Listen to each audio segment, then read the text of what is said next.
Okay, welcome into my InvestEngine portfolio update. Just a very quick roundup of the stock markets before we jump into the portfolio because we've got a lot to cover this month. What we're going to do actually is go into the portfolio and give you a little bit of a deep dive about how to rebalance your portfolio, which is something you may or may not need to do depending on your situation, but we can go through that. Now, very quickly on the markets, you may have just seen that yet more all-time highs, especially in the main indexes. Have a look here at the S&P 500 touching those new all-time highs yesterday. No doubt by the time I finish recording this video, things might change. I will put up the latest things on screen that I can see from my side.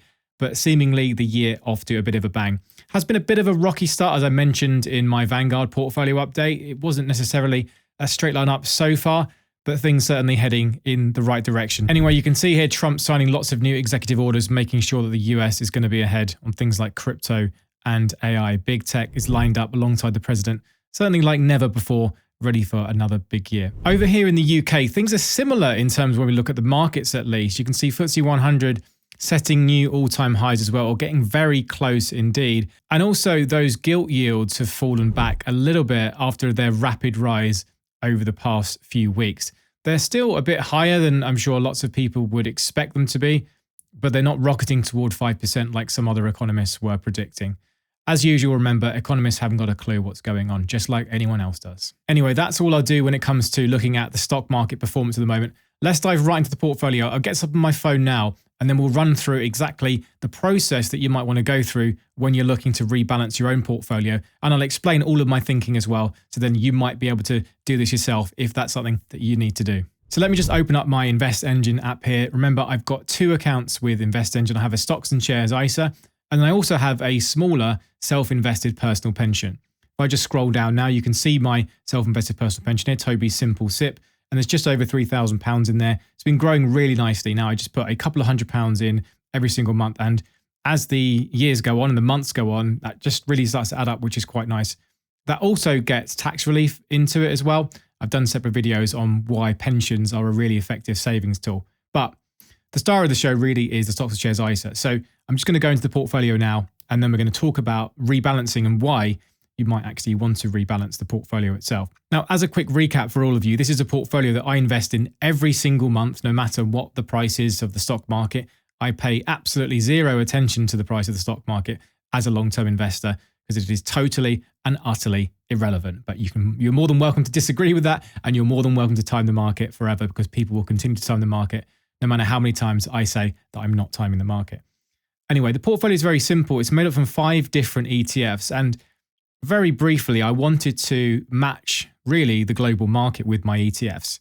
And the way I have things set out is I'm doing it this way so I get a little bit more control, a little bit more flexibility. And also I can try and save myself a little bit in fees. You may see that I have actually a very low cost for my portfolio. If I just press more here, I can see that my portfolio total expense ratio is just 0.09% the way things are at the moment, which is an extremely low expense ratio. And also when you consider the fact that I'm using a DIY portfolio inside InvestEngine, meaning that they've got no account fees or no platform fees to worry about too. Now, just before I do jump into the rebalancing, don't forget, if you want to get yourself set up with InvestEngine with a new stocks and shares ISA or a new self-invested personal pension, don't forget to use my link in the description below. If you sign up and deposit at least £100 into your account, there is a bonus at the moment of up to £100. That's running at least until the end of February. As of now as well, if you do download the app or you sign up on their website, you can just put in the promo code Toby in the personal section of the app or the website as well. Okay, so let's run through this rebalancing. So if you have a look at the portfolio at the moment, you'll see 2 different percentages next to each of my ETFs. Now, the grayed out one to the right is what I actually have the portfolio set at. Every time money goes into the account, this is the percentage of the money that actually goes into each of these funds. And the number on the left is the percentage that it actually makes up at the moment. As you can imagine, each of these different markets, the US, for example, may have grown a lot faster than the other markets that we've seen here today. And that's actually really what's happened. So for example, the S&P 500 now makes up 67% of my portfolio, whereas I've actually set it to be 64%. Likewise, you have on the other side, places like the FTSE 100 here in the UK, I set to 4%, but it actually now makes up 3.8% in my portfolio. And you can see this is broadly similar with the other markets too, with the S&P 500 and the US market really dominating, meaning that the S&P 500 is making up a lot more in my portfolio, not a lot more, but a little bit more than I actually want it. So I'm going to do two things here. Now, what you could actually do very simply is just go to options, and there's a nice little button here that says rebalance portfolio holding. So literally in one click here, you can see what would happen on the InvestEngine platform if I did this. It's basically going to buy 4 different ETFs, and it's going to sell one. It's going to sell that S&P 500 fund to get it down to 64%, and then it's going to buy all the rest to get them up to the percentages where it's been set. Now, I could pretty much do this, press confirm, and everything would be sorted. However, let me just go into the portfolio itself and actually edit the portfolio and take you through the process of how I made the portfolio in the first place and show you where I would potentially look at if I wanted to, look at a reference to actually do this. So on this page, I can now set every single percentage I want of all of my investments, and you can do this on your portfolio itself, whether you have 5 ETFs or 2 or 3, whatever you want it to look like, that's completely up to you. All you need to do is make sure that it adds up to 100% because you don't want to have a spare percentage left. That's not how this one works. Now, I'm trying to match basically an all-world index. So for me, what I do is I will reference FTSE's all-world index when I'm trying to put this one together. Because broadly speaking, I want it to match pretty closely to that. And all I'm trying to do is give myself a little bit of flexibility and save a bit on fees. Now, you can get hold of FTSE's all-world index very, very simply. In fact, I'll show you up on screen now. You can go to FTSE Russell, who manage the index, and look through their data sheet and their fact sheet and their latest one as of the 31st of December. Remember, indexes get balanced every several months. So this is the latest data that we have of what the index actually looks like.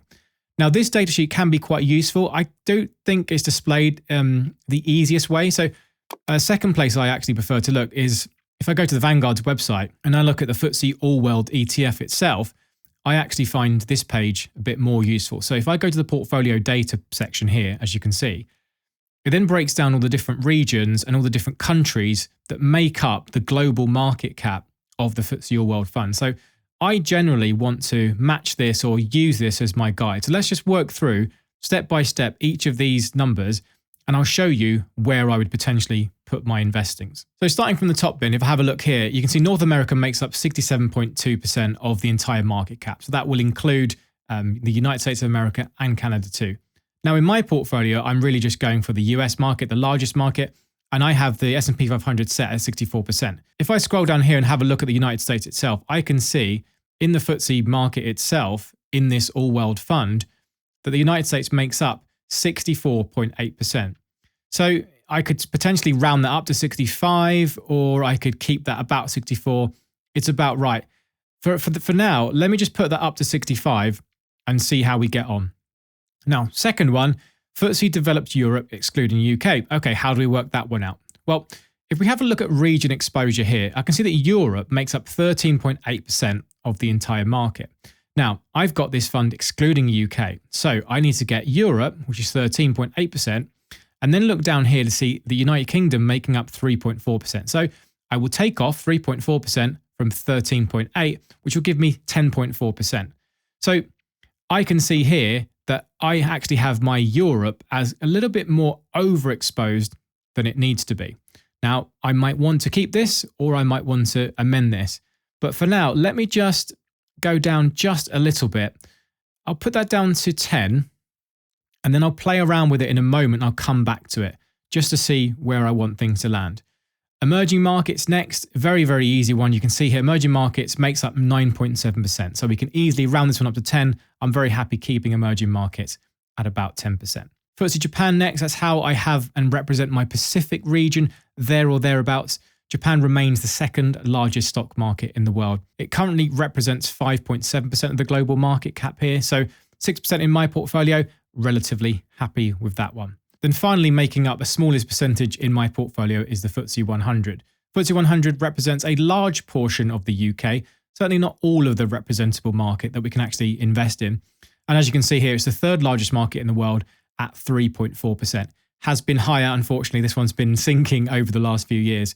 So I could round that up one to either 4, or I could go down to 3. I think if I keep this one to 4, I'm relatively happy. Now, what this actually leaves me with here, as you can see, is I've got 5% left in allocation because my portfolio is not perfect by any means in terms of how I want to lay things out. It means I've got 5% to play with and tweak how I want. Now, I do quite like having a little bit more in the developed Europe fund, but also you can't deny the strength of the US as well. And you can see the US there at 67% of the portfolio, as it's just been that constant winner over the years. So I've got to decide how I want to really have 5% left in the portfolio. I think what I would do is potentially add 1 or 2 points on the S&P 500 here, and then have the rest, I think, going above the second one in Europe there. You can easily tweak this. I really don't think it's going to make an enormous difference whether you put 1 or 2% in different places. And I think this really comes down to the personal side of investing and what you want and what your goals are. I'm really looking for long-term wealth building, matching there or thereabouts the global market weight and reducing my fees where possible. So now I think I'm pretty happy with that. It'd be good to get your feedback below on what you think. And all I need to do now is really review and continue that. This will give me a really nice look through as well. This is a feature I don't touch on enough actually, that shows you what your portfolio will look like, the different sectors and the different holdings, as you can imagine, very much going to be similar to what I had before. Anyway, all I need to do now is save and continue that. Your target weights are up to date. Thank you very much. And then what I'm going to do there is also just go to options. I'm going to go to rebalance portfolio holdings. And then all I need to do now is confirm, and I'm going to get my portfolio to those new holdings. And as you can see, things have changed a little bit. As you can see here, what will change now is developed Europe will actually shrink a little bit, and I'm going to get a little bit more in each of these different ETFs. So I'm going to hit confirm on that one, and my orders have been submitted successfully. Nice and simple, which is great. Now, those orders will take place later on in the day, and I'll get a nice email to confirm that. And that is really the simple process of rebalancing. And it's really easy in a platform like InvestEngine, where it is just a couple of clicks to get that one sorted. Now, final thing to say as we move on, if you ever do want to have a look here, you can go through all the times that I've actually purchased in the account. And just going back to what I said at the beginning, how I don't time the market, you can see here all the different black dots when I've made purchases. And it's quite funny because I've made purchases at plenty of market all-time highs where the market had never been higher. And lots of people would think, wow, that's a terrible time to invest. I have to absolutely disagree there, because as you can see, over the long term, it's totally irrelevant that the market is at an all-time high. All-time highs are a feature of the stock market. It's going to happen now. It's going to happen in the next 10 years. It's going to happen in the next 5 years. It's going to happen very often. Just like it's going to happen, the stock market's going to go down. It's going to crash. It's going to have some sort of recession or correction. Those things are going to happen. We have no idea when they're going to come. But I would not be sat there with plenty of cash waiting for the crash to happen, because as many famous investors have once said, you're going to lose far more money waiting for those crashes and corrections than you would be just keeping your money invested. At the end of the day, as soon as I get money, I get it invested into the stock market. You can do whatever you want. As you always know, I'm not your financial advisor, but that is just my philosophy. And I genuinely have no interest of trying to time the market. And I'll have all of these portfolio updates as my receipts as we go through the many years and decades together. Anyway, I hope you found that useful. I'll see you in the next video. As always, happy investing.